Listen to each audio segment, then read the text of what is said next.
యేసే పరిష్కారం ప్రేక్షకులందరికీ యేసుక్రీస్తు వారి సర్వశ్రేష్ఠ నామమున వందనాలు. ప్రభువునందు ప్రియా దేవుని బిడ్డలారా, మీరందరూ బైబిల్తోనూ నోట్బుక్తోనూ సిద్ధపడి ఉంటే డాక్టర్ కారుపాటి శ్యామ్సాగర్ గారు ప్రార్థన చేసి ఈ దినపు వాక్య పరిచర్య చేస్తారు. ప్రభువునందు ప్రియా దేవుని బిడ్డలారా, నేటి వాక్య ధ్యానము నిమిత్తం ప్రత్యేక వర్తమానము యొక్క అంశం పట్టాభిషేకము. ఈ అంశాన్ని బైబిల్లో నుండి చూద్దాం, ప్రార్థించుకుందాం. మమ్ములను మిక్కిలిగా ప్రేమిస్తున్న మా ప్రియ తండ్రి, మీకు వందనాలు. ప్రజలు దేవుని యొక్క వాక్యాన్ని భిన్న కోణాల్లో చూడాలి, నేర్చుకోవాలి అనే సంకల్పం మీ సేవకుడిగా నాకు ఇచ్చినందుకు కృతజ్ఞతలు. బైబిల్లో నుండి పట్టాభిషేకం అనే అంశాన్ని మేము చూస్తున్నాం. వాక్యాన్ని అర్థం చేసుకునే కృప మాకిమ్మని యేసు నామమున వేడుతున్నాము తండ్రి, ఆమేన్. ప్రభువునందు ప్రియ దేవుని బిడ్డలారా, ప్రతి పదవికి ఒక అర్హుడు కావాలి అని ప్రజలు ఆశిస్తారు. ప్రతి పదవికి ఒక అర్హుడు కావాలి అని ప్రజలు ఆశిస్తారు. ప్రతి ప్రజలకు వినాలి, ప్రతి ప్రజలకు యోగ్యుడైనటువంటి పరిపాలకుడు కావాలని దేవుడు ఆశించాడు. అర్థమవుతుందా? ప్రజల క్షేమం దేవుని బాధ్యత. ప్రజల యొక్క భద్రత దేవుని యొక్క బాధ్యత. దేవుడు హీ లవ్స్ ద పీపుల్. యోహాను సువార్త 3వ అధ్యాయం 16వ వచనంలో దేవుడు లోకమును ఎంతో ప్రేమించెను. లోకమును ఎంతో ప్రేమించును అంటే చెట్లు, చేమలు, కొండలు, పుట్టలు, గుట్టలు అవి కాదు. ఎంతో ప్రేమించాడంటే God loves so much the people. ప్రజలను ప్రేమించాడు. దేశమును ప్రేమించు అంటే అర్థం ఏంటి? గ్రానైట్ ఎక్కడ దొరుకుద్ది ఆ స్థలాల్ని, ఎక్కడ కోల్ మైన్స్ ఉన్నాయి ఆ స్థలాన్ని ప్రేమించాను కాదు. లవ్ ద పీపుల్, ప్రజలను ప్రేమించు అని అర్థం. దేశం అంటే మట్టి కాదో, దేశం అంటే మనుషులు అన్నాడు. అవును, లోకం అంటే మనుషులు కాదు, లోకం అంటే ప్రజలు, నరులు. దేవుడు నరులను ప్రేమించాడు. నరులు మంచి నాయకుడిని, మంచి పరిపాలకుడిని కలిగి ఉండాలి. కనుక దేవుడు మనుషులకు రాజులను ఇస్తూ వచ్చాడు, పరిపాలకులను ఇస్తూ వచ్చాడు. బైబిల్ గ్రంథంలో ప్రభుత్వములు దేవుని వలన ఏర్పడతాయని చెప్పబడింది. ఏ వ్యక్తిని ఏ కాలమున ఏ ప్రజలకు అధికారిగా, నాయకునిగా, రాజుగా దేవుడు అభిషేకిస్తాడనేది ఆయన వశం. ఆయనకే తెలుసు, ఎవరికి తెలియదు. అర్థమవుతుందా? నిన్నటికి నిన్న జరిగినటువంటి ఎలక్షన్స్ మనకు తెలుసు. దానిలో మనం చూసాం, మనమే ఎన్నుకున్నాం, కానీ ఎవరు గెలుస్తారో తెలియదు. కాబట్టి దేవుడు ఎవరిని ఎన్నిక చేయిస్తాడనేది ఆశ్చర్యం. అంచనాలు తారుమారై ఎవరు గెలుస్తారు, ఊహలు తారుమారై ఎవరు గెలుస్తారు అనేది మన చేతుల్లో లేదు. ఎన్ని ఎగ్జిట్ పోల్స్ వచ్చినా కూడా, ఎంతమంది సర్వేలు చేసినా కూడా స్థిరమైనటువంటి నిర్ణయం దేవుందే. దేవుడు పరిపాలకులకు ఇస్తున్నటువంటి పరిపాలనా సమయం వారికి తీర్పు దినం రోజున రివార్డా పనిష్మెంట్ అనేది దక్కుతుంది. నెక్స్ట్ ఎలక్షన్లో ప్రజలు చేసే తీర్పును కాదు నేను చెప్పేది. బిఫోర్ గాడ్, దేవుని ఎదుట జవాబు చెప్పాలి ప్రతివాడు తనకు ఇవ్వబడిన బాధ్యతను గురించి, అధికారాన్ని గురించి. కేవలం పరిపాలకులే కాదు, ఉద్యోగి కూడా. కేవలం ఉద్యోగులే కాదు, రెస్పాన్సిబిలిటీ హోల్డ్ చేసే ప్రతి వ్యక్తి, even parents to their children, they have to give the account to God. కనుక బాధ్యత కలిగి దేవునికి లెక్క చెప్పాలనే ఉద్దేశంతో దేవుడు ఒక అద్భుతమైన పనిని కొందరు వ్యక్తుల భుజస్కంధాలపై ఉంచుతాడు. యేసుక్రీస్తు భుజస్కంధాలపై దేవుని యొక్క ప్రజల రాజ్యము యొక్క భారము ఉంచబడింది. యెషయా గ్రంథం 9:6 ఆయన భుజముల మీద రాజ్యభారముండును అని రాశాడు. అంటే రెస్పాన్సిబిలిటీ ఆఫ్ ద పీపుల్, ప్రజల యొక్క బాధ్యత ఈయనది అని అప్పచెప్పటం అన్నమాట. ఒకరిని సింహాసనం ఎక్కించడం అంటే ఏంటో తెలుసా? దేవుడు ఆ వ్యక్తికి ప్రజలను అప్పగించి చూడమంట. వారి యోగక్షేమాలు, వారి అభివృద్ధి, వారి యొక్క స్థితిగతులు, వారి భద్రత అన్నీ చూడమని. కనుక బైబిల్లో పరిపాలన అనేటువంటిది మనం చూస్తున్నప్పుడు రాజ్య పరిపాలన పద్ధతి రాసిన వాడు సమూయేలు. కాన్స్టిట్యూషన్ రాశాడు. యూదులకు ధర్మశాస్త్రం ఉంది, లా ఆఫ్ గాడ్ ఉంది, అది మోషే గారు రాశాడు. యూదులు, ఇజ్రాయేలీయులు ధర్మశాస్త్రం గలవారు. ధర్మశాస్త్రం యాజ్ ఎ బిలీవర్, విశ్వాసగా ఏం చేయాలి అనేది ధర్మశాస్త్రంలో రాశాడు. రాజ్య పరిపాలన ఎలా చేసుకోవాలి, ఒక సివిల్ లైఫ్ ఎట్లా లీడ్ చేయాలి, ఒక కింగ్డమ్ ఎట్లా ఏర్పడాలి, ఒక రాజ్యం ఎట్లా ఏర్పడాలి, డివిజన్స్ ఎట్లా ఉండాలి, ఎవరు ఎలా పరిపాలన చేయాలి, ఏ రాజు యొక్క బాధ్యతలు ఏమిటి అనేది రాజ్య పరిపాలన పద్ధతి కాన్స్టిట్యూషన్ రాసింది సమూయేలు గారు బైబిల్లో. కనుక సమూయేలు కాన్స్టిట్యూషన్ రాశాడు అనేది బైబిల్ గ్రంథంలో మనకు చాలా తేటగా కనిపిస్తుంది. మొదటి సమూయేలు గ్రంథము 10:25 రాజ్య పరిపాలన పద్ధతి రాసి దేవుని మందిరంలో పెట్టించాడంట. ఆ కాన్స్టిట్యూషన్ బుక్ దాని ప్రకారం నడిపించాలి రాజులందరూ కూడా. కనుక ఒక వ్యక్తిని దేవుడు ఎన్నిక చేసినప్పుడు అతనికి మొట్టమొదట అభిషేకము, పట్టాభిషేకము చేయించాడు. ఈ మాట గుర్తుపెట్టుకోండి. యాజకుని అభిషేకంతో ప్రజల ఎదుట పట్టాభిషేకం జరుగుతుంది. యాజకుని యొక్క అభిషేకం ఒక వ్యక్తికి ఎప్పుడైతే జరుగుతుందో అప్పుడు పట్టాభిషేకం చేస్తారు. పట్టాభిషేకం అంటే సింహాసనాన్ని అధిష్ఠించటం. ఎందుకు సింహాసనాన్ని అధిష్ఠించాలి ఇప్పటివరకు చెప్పాను నేను. పీపుల్ ఆర్ ఇంపార్టెంట్, ప్రజలు ముఖ్యం, ప్రజల యొక్క భద్రత ముఖ్యం, ప్రజల యొక్క క్షేమం ముఖ్యం, ప్రజల యొక్క ఆరోగ్యం ముఖ్యం, ప్రజల యొక్క జీవన సరళిలో అభివృద్ధి ముఖ్యం. వీటి కొరకు పరిపాలన, వీటి కొరకు సింహాసనాలు, వీటి కొరకు అధికారాలు ఏర్పరచబడ్డాయి. ప్రజాస్వామ్యం కూడా అంతే కదా. డెమోక్రసీ అంటే ఏంటి? ప్రజల కొరకు, ప్రజల చేత ఎన్నుకోబడి పరిపాలించుకోబడేది కదా. For the people, by the people, of the people కదా. For the people, by the people, of the people అన్నప్పుడు ఒక ఆయన వికటించిన అర్థం చెప్పాడు.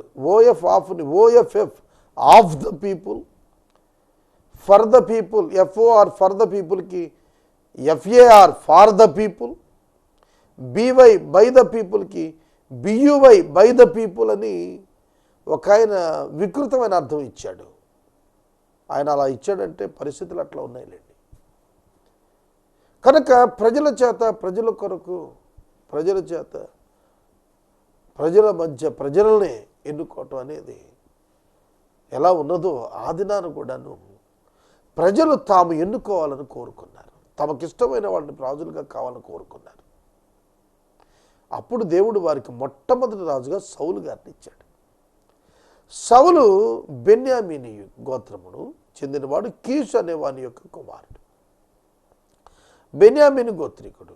అతని తండ్రికి గాడిదలు ఉన్నాయి. అతను వెతుకుతూ వెళ్తుండగా దేవుడు సమూయేలుకి చెప్పాడు, ఇదిగో ఇతన్ని పిలిచి అభిషేకించమన్నాడు. అతని నెత్తి మీద అభిషేక తైలం పోసి నీవు ఇశ్రాయేలీయులకు రాజు అవుతున్నావు, వెళ్ళమని చెప్పాడు. సమూయేలు మొదటి గ్రంథం 13:1 రాస్తున్నాడు, నీవు ఇశ్రాయేలీయులకు రాజువు అవుతావు, నీవు వెళ్ళమంటున్నాడు. సమూయేలు గ్రంథం 10వ అధ్యాయం 1వ వచనం మనం చూస్తున్నప్పుడు, అప్పుడు సమూయేలు తైలపు బుడ్డి తీసుకుని సౌలు తల మీద పోసి అతను ముద్దు పెట్టుకొనెను. యెహోవా నిన్ను అభిషేకించి ఈ స్వాస్థ్యం మీద అధిపతిగా చేసి ఉన్నాడు. ఈ స్వాస్థ్యం మీద అంటే ఈ ప్రజల మీద నువ్వు అధిపతివి, యెహోవా నిన్ను ఏర్పరచుకున్నాడు.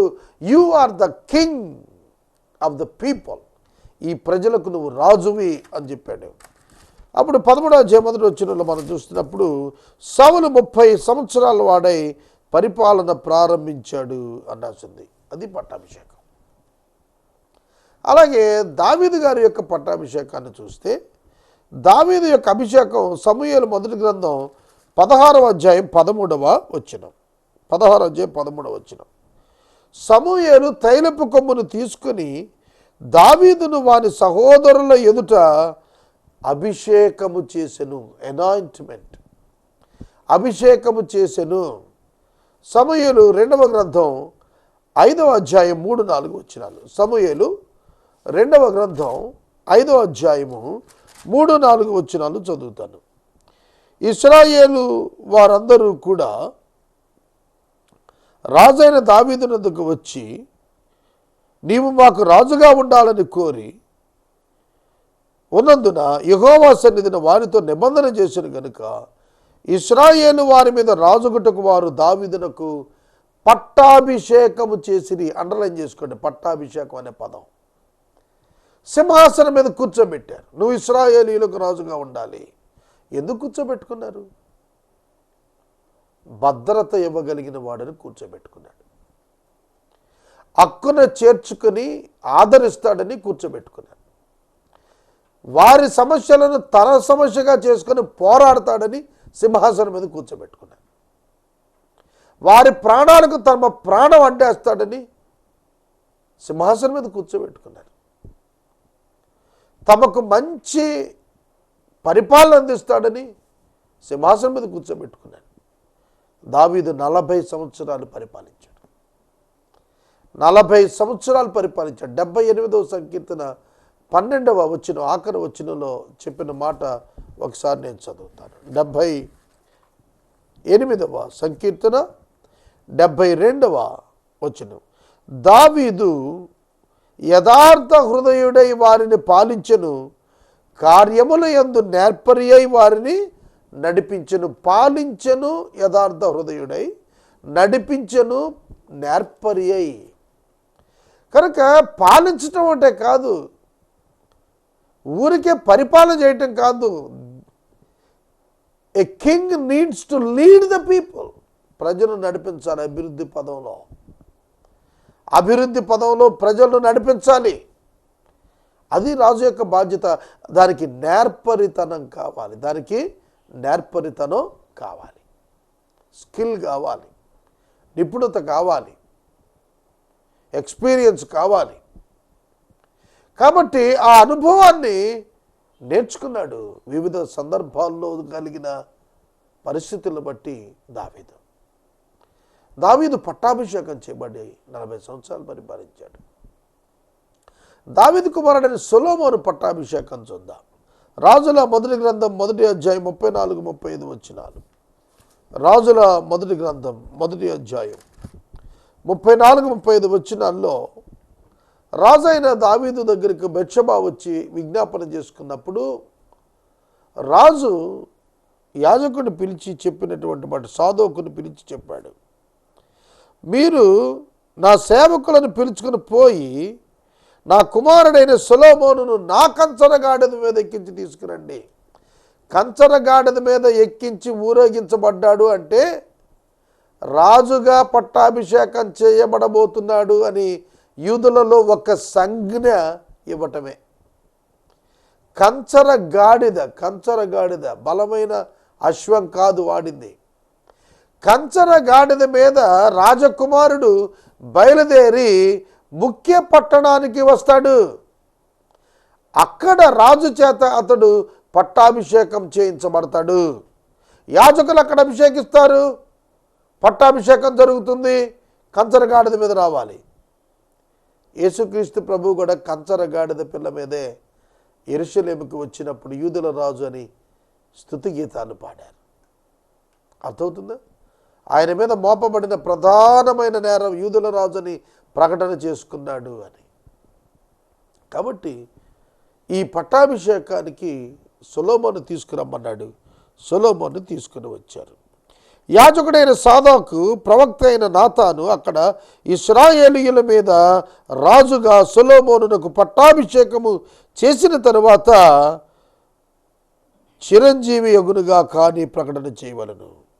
అతన్ని అధికారిగా నియమించి ఉన్నాను కనుక నా సింహాసనం మీద నా తరువాత అతడు కూర్చుంటాడు. అధిపతి అవుతాడు, రాజు అవుతాడు. ముగ్గురు రాజులు నేను చెప్పాను. సౌలు రాజు, అభిషేకము పట్టాభిషేకము. దావీదు అభిషేకము పట్టాభిషేకము.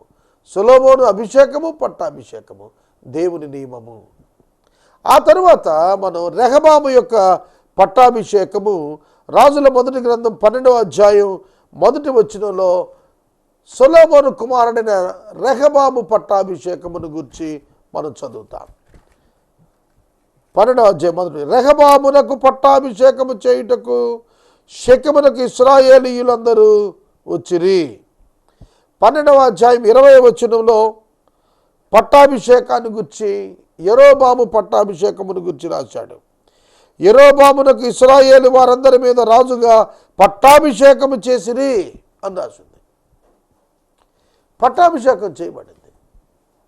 కాబట్టి మనం గమనించినప్పుడు ఈ పట్టాభిషేకము దేవుని యొక్క అద్భుతమైన ప్రణాళిక ప్రకారం జరిగింది. దేవుని యొక్క అద్భుతమైన ప్రణాళిక ప్రకారం ఈ పట్టాభిషేకము జరుగుతూ వచ్చింది. తర్వాత కొన్ని విషయాలు నేను చెబుతాను. It is the plan of God. దేవుని యొక్క ప్రణాళిక. ఏ అధికారం ఏ వ్యక్తికి ఇచ్చినా అది దేవుని యొక్క చిత్త ప్రకారం అతనికి ఇవ్వబడుతుంది. అది ఎంత కాలం ఉంటుంది? That is the question. ఎంత కాలం ఉండేట్లు రాజు అయ్యాడు? మరణ పర్యంతం. ప్లీజ్ నోట్ దిస్, మరణ పర్యంతం. ఇప్పుడు మనం ప్రజాస్వామ్యంలో ఉన్నాం కనుక 5 ఏళ్లకు ఒకసారి ఎన్నిక పెట్టుకొని మార్చుకుంటున్నాం, ప్రజాభిష్టం చొప్పున మార్చుకుంటున్నాం. ఎందుకు మారుస్తారు ప్రజలు? అది ప్రశ్న. 5 ఏళ్లకు ఒకసారి ఆయన్నే ఎన్నుకోవచ్చు కదా. 7 సార్లు ఎమ్మెల్యే అయిన వాళ్ళు ఉన్నారు కదా. ఒక 5 సార్లు ఎంపీ అయిన వాళ్ళు వరుసకున్నారు కదా. ఎందుకు? Why the people choose? ఎందుకు ఎన్నుకున్నారు? ఆ వ్యక్తి వారి అధిపతిగా అంగీకారం పొందినంత కాలం, లేదా మరణించినంత కాలం. ఒకవేళ ముందు చచ్చిపోతే పదవి అయిపోయినట్టే. ఈ మనిషి లేకపోతే పదవే ఉంది. నేను మనవి చేస్తున్నాను, it is the plan of God. దేవుని ప్రణాళిక. మరియు వారికి ఇచ్చింది, వారు ఎంత కాలమైతే ప్రజలను ప్రేమించి నమ్మకంగా నేర్పరితనం లేకపోతే పనిచేయరు. నడిపించుటలో నేర్పరితనం ఉండాలి, పరిపాలించుటలో యథార్థత ఉండాలి. అప్పుడు వారి రాజ్యానికి అంతం ఉండదు. ప్రజలను నడిపించుటలో నేర్పరితనం ఉండాలి, ప్రజల సమస్యలను పరిష్కరించుటలో నేర్పరితనం ఉండాలి. ఆ నేర్పరితనం లేకపోతే డెసిషన్ మేకింగ్, దాని ఇంపార్టెన్స్, దాని టైం బౌండ్ పర్ఫెక్ట్గా తెలిసిన వాళ్ళు అద్భుత కార్యాలు చేస్తారు. కనుక మనం చూస్తాం, దేవుని యొక్క వాక్యంలో చూస్తున్నాం. 40 సంవత్సరాలు దావీదు చక్రవర్తిగా వెళ్ళాడు. ఎందుకు? ప్రజల కొరకు పోరాటంలో వెనక్కి తగ్గలేదు, ప్రజలు సంరక్షించడంలో ముందున్నాడు, ప్రజల సమస్యలు తీర్చడంలో నేర్పరితనంగా చేశాడు. అందుకే అతని రాజ్యం సుభిక్షంగా కొనసాగింది. ఇవాళ కూడా అంతే, ఇవాళైనా అంతే. ప్రజలు సంతోషంగా ఉన్నంతకాలం అధిపతిగా వారిని ఉంచుకోవటానికి వాళ్ళకి ఇష్టమే. తర్వాత రెండవది నేను చెబుతున్నాను, it changes the position and the responsibilities. ఒక్క దినంలో పరిస్థితులు మారిపోతాయండి. అర్థం చేసుకోండి. దావీదు పశువులు కాసుకుంటున్నాడు, గొర్రెలు కాసుకుంటున్నాడు. సమూయేలు వచ్చి అభిషేకించాడు. ఇంకా ఆ రోజు నుంచి అతని పరిస్థితులు అన్నీ మారిపోయాయి. అన్నదమ్ములకు అన్నలు యుద్ధంలో ఉన్నారని ఆహారం ఇవ్వటానికి వెళ్ళి రేకెత్తించబడిన వాడే గొలియాతుతో పెట్టుకున్నాడు, గొలియాతును చంపాడు. గొలియాతును చంపిన తర్వాత ఇక అతడు గొలియాతును చంపిన తరువాత మనం గమనించినట్లయితే అతని యొక్క ప్రస్థానం చాలా డిఫరెంట్గా సాగింది. అతడు మరలా తిరిగి పశువులు మేపుకోవటానికి వెళ్ళే పరిస్థితి రాలా, గొర్రెలు మేపుకోవటానికి వెళ్ళే పరిస్థితి రాలా. సింహాసనం దిక్కు డైరెక్షన్ వెళ్ళిపోయింది. కాబట్టి it changes the conditions and it changes the positions. ఒకవేళ పదవి వచ్చిందంటే కనుక ఆ దినం నుండి వారి బాధ్యతలు మారిపోతాయి, వారి పనితీరు మారిపోతుంది. People are the first priority అయిపోతారు. వారి జీవితంలో అనేక మార్పులు వచ్చేస్తాయి. దానితో పాటు ఒక అంతస్తు, ఒక హోదా గడుస్తుంది. దానిని కాపాడుకోవటానికి ఎప్పుడు ప్రయత్నం చేస్తారో అప్పుడు పడిపోతారు. దాన్ని పదవీ వ్యామోహం అంటారు. ఒకరోజు మళ్ళా ఒక ఎపిసోడ్లో నేను పదవీ వ్యామోహం అనే అంశం గురించి మాట్లాడతాను. అప్పుడు మీకు కొందరిని వ్యక్తులు జ్ఞాపకం చేస్తాను బైబిల్లో నుంచి. Bible is the best text book. Bible గ్రంథం చాలా దివ్యమైనటువంటి పాఠ్య గ్రంథం. ఇది మన ప్రతి కోణాన్ని, మన జీవితంలో ప్రతి కోణాన్ని ఈ బైబిల్ గ్రంథంలో చూసుకోవచ్చు. ప్రతి పరిస్థితిని ఈ బైబిల్ గ్రంథం నుంచి చూసుకోవచ్చు. కనుక పట్టాభిషేకం చేయబడినటువంటి వ్యక్తులు వారి పరిస్థితులు మారుతాయి, వారి పొజిషన్ మారుతుంది, వారి రెస్పాన్సిబిలిటీస్ మారిపోతాయి, వారి లైఫ్ స్టైల్ మారిపోతుంది. వారు అనుగుణంగా మారుతారు బాధ్యతకి. అలా అదే ప్రమాణ స్వీకారం. నేను ఒక 2 దినాల క్రితం ప్రమాణ స్వీకారాలు చూశాను. పార్లమెంట్కి రాష్ట్రపతి గారు చేయించిన ప్రమాణ స్వీకారాలు చూశాను. వాళ్ళు ఎంత స్పష్టంగా చెప్పారు. నేను ఏ విషయాలు ఎవరితో షేర్ చేయం, జాగ్రత్తగా కాపాడుతాం, కాన్స్టిట్యూషన్ ప్రకారం పనిచేస్తాం. వారి ప్రమాణం ఏదైతే ఉందో దాని ప్రకారం వారు నిలిచినంతకాలం వారే ఉంటారు నాయకులుగా. కనుక నేను మనవి చేస్తున్నాను, దేవుడు ఏ ప్రణాళిక ప్రకారం ఒక నాయకుడిని తెస్తాడో అది వారు గుర్తిరిగితే వారు దీవించబట్టమే కాదు, వారి కాలమున ప్రజలు సుభిక్షంగా ఉంటారు, యోగక్షేమాలు పొందిన వారుగా ఉంటారు. కనుక పట్టాభిషేకం దేవుడిచ్చే వరమైతే ప్రజలకు సేవ చేయటం దేవుడిచ్చిన భాగ్యం. పట్టాభిషేకం ఒక వరమైతే సేవ చేయటం భాగ్యం. ఆ భాగ్యాన్ని ఎంత సంపాదించుకుంటారో అంతగా వారి పదవిలో వారు ప్రజ్వరిల్లుతారు. ఈ రాత్రి వాక్యం వింటున్న సహోదరుడా, సహోదరి, ప్రేమతో నేను మనవి చేస్తున్నాను, బైబిల్ గ్రంథాన్ని డిఫరెంట్గా చదవండి, తరచి చదవండి, ధ్యానించి చదవండి. మీ అనుదిన జీవితానికి కావలసిన ప్రతి నడిపింపు ఈ గ్రంథంలో లభిస్తుంది. ప్రపంచంలో అతి ఉత్కృష్టమైన ఈ గ్రంథం అనేకమైనటువంటి అత్యధిక భాషల్లో ముద్రించబడి కోట్ల కొలది ప్రజలను ప్రభావితం చేస్తున్నటువంటి గ్రంథం. కనుక దేవుని యొక్క వాక్యాన్ని పఠించండి. తదుపరి వాక్య ధ్యానంలో మరొక ఆసక్తికర వాక్యాంశాన్ని మనం ధ్యానం చేసుకుందాం. మనము ఇంతవరకు డాక్టర్ కారుపాటి శ్యామ్ సాగర్ గారి ద్వారా ప్రత్యేక వర్తమానాలు విన్నాము. ఈ కార్యక్రమం ద్వారా మీరు పొందుకున్న ఆత్మీయ మేలులు ఒక ఉత్తరం ద్వారా మాకు తెలియచేయండి. మీ ప్రార్థనా మనవులు మాకు తెలియచేస్తే మీ కొరకు ప్రత్యేకంగా ప్రార్థిస్తాం. ముగింపు ప్రార్థన ఆశీర్వాదాలతో ఈ కార్యక్రమాన్ని ముగించుకుందాం. ప్రభువునందు ప్రియ దేవుని బిడ్డలారా, యేసే పరిష్కారం ప్రత్యేక వర్తమానాలు ప్రారంభించి సుమారు నెల అయిపోతుంది. ఇంకా 2-3 రోజుల్లో నెల రోజులు అవుతాయి. చాలా వర్తమానాలు డిఫరెంట్ టైటిల్స్తో వివిధ రకాలుగా మీ ముందుకు తీసుకుని వస్తున్నాం. రెగ్యులర్ బైబిల్ స్టడీ ఏసీటీ మూవీస్లో 9 to 9:30 ఈవినింగ్ ఈ ప్రసారానికి ముందు ప్రసారంగా 4435 ప్రసంగాలు ఇప్పటికి పూర్తి చేసుకున్నాం. బైబిల్ గ్రంథాన్ని మొట్టమొదటిసారిగా ప్రపంచంలోనే, తెలుగు భాషలో కాదు ప్రపంచ భాషల్లోనే,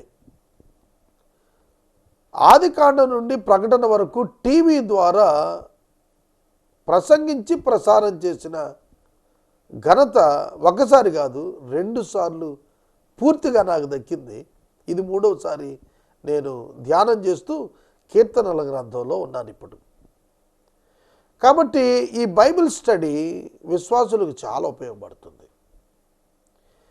అది కంటిన్యూ చేస్తూనే నిబంధన టీవీలో క్రిస్టోఫర్ అన్న సహాయంతో, నిబంధన టీవీ అధినేత క్రిస్టోఫర్ గారు వారి సహాయంతో, వారి కుమారుడు డానియల్ సహకారంతో ఈ విధంగా మరలా రోజు అర్ధగంట సేపు 9 to 9:30 to 10 ఈవినింగ్ టైం, రాత్రిపూట 9:30 నుంచి 10 గంటల వరకు ఈ ప్రత్యేక వర్తమానాలు ప్రసారం చేస్తున్నాం. ఈ వర్తమానాలు మీకు ఎలా అనిపిస్తున్నాయి? మీ జీవితాలకు ఏమైనా ప్రయోజనకరంగా ఉన్నాయా? ఇంకా ఏమైనా మార్పులు చేయాల్సిన అవసరం ఉందా? ఇంకా మీరు కోరుకుంటుంది ఏమిటి? తర్వాత నేను ఒక మనవి చేస్తున్నాను. You can send me the topics which you want to listen from the Bible. మీరు ఏదైనా అంశం మీకు వినాలని ఉందనుకోండి, సెండ్ దట్ టు మీ, నాకు పంపించండి. ఉదాహరణకి యవనస్తులు ఉన్నారు, యవనస్తులకి కెరియర్ గైడెన్స్ కావాలి. Career guidance from the Bible నేను చెబుతాను, దేవుడు నాకు ఇచ్చిన కృప చొప్పున. అలాగే భార్యాభర్తలు సమస్యలతో ఉంటారు, అలాంటి వాళ్ళు you can write to me, నాకు రాయండి, అయ్యా మాకు ఈ ప్రాబ్లంకి సొల్యూషన్ కావాలి, బైబిల్ నుంచి ఒక వాక్యం చెప్పండి మాకు అని రాయండి. I will preach from the Bible. అర్థమవుతుందా? కనుక నేను మనవి చేస్తున్నాను, కొన్ని topics, interested topics, important topics, ఇంటీరియర్గా గుప్తంగా ఉన్నటువంటి అంశాలు, మీకు ఏదైతే ప్రయోజనకరంగా ఉంటుందని మీరు భావిస్తున్నారో ప్రజలు కూడా దృష్టిలో పెట్టుకోండి, క్రైస్తవ సమాజం దృష్టిలో పెట్టుకోండి. ఏదైతే ప్రజలను ఒక మంచి సన్మార్గంలోకి నడిపించడానికి, ఉన్నతమైనటువంటి శిఖరాలు చేరేటువంటి విధంగా మనుషులను ప్రేరేపిస్తుందో అట్లాంటి వాక్య ధ్యానాలు, ఏ టాపిక్స్ మాట్లాడితే బాగుంటాయో యూ ప్లీజ్ సజెస్ట్ మీ, నాకు మీరు సజెస్ట్ చేయండి. We will discuss and we will speak, మనం మాట్లాడుకోవచ్చు. కనుక ఈ ఒక్క విషయాన్ని చెబుతున్నాను, గుర్తుపెట్టుకోండి. రేపటి ప్రత్యేక వర్తమానంలో మరొక ఆసక్తికరమైనటువంటి అంశంతో మీ ముందుకు వస్తాను. ప్రార్థన చేసుకుందాం. ఈ మాసము ప్రసారాలకు చాలా వెరీ స్మాల్ టోకెన్ నిబంధన ఛానల్ వారు అంగీకరించారు. కనుక వారికి ప్రత్యేక ధన్యవాదాలు. ఈ ప్రోగ్రామ్స్ కంటిన్యూ అవడానికి మీరు కూడా మాతో సహకరించండి. ప్రార్థన. మమ్మల్ని మిక్కిలిగా ప్రేమిస్తున్న మా ప్రియ తండ్రి, మీకు వందనాలు. సమాజాన్ని వాక్యంతో నిర్మించాలి, ఇది ప్రవక్తలు తీసుకున్న బాధ్యత. పాత నిబంధనలో, క్రొత్త నిబంధనలో ప్రజలను సువార్త ద్వారా రక్షించాలి, సమాజాన్ని లేఖల ద్వారా దృఢపరచాలి, అపోస్తులు తీసుకున్న బాధ్యత. అట్టి బాధ్యత మా అందరి భుజస్కంధాలపై మీరు ఉంచారు. నెరవేర్చుటకు కృప చూపమని యేసు నామములో అడుగుచున్నాం తండ్రి, ఆమేన్. తండ్రి అయిన దేవుని ప్రేమ, కుమారుడైన యేసయ్య కృప, పరిశుద్ధాత్మ దేవుని యొక్క అన్యోన్య సహవాసం సదా మనకు తోడై ఉండును గాక. ఆమేన్.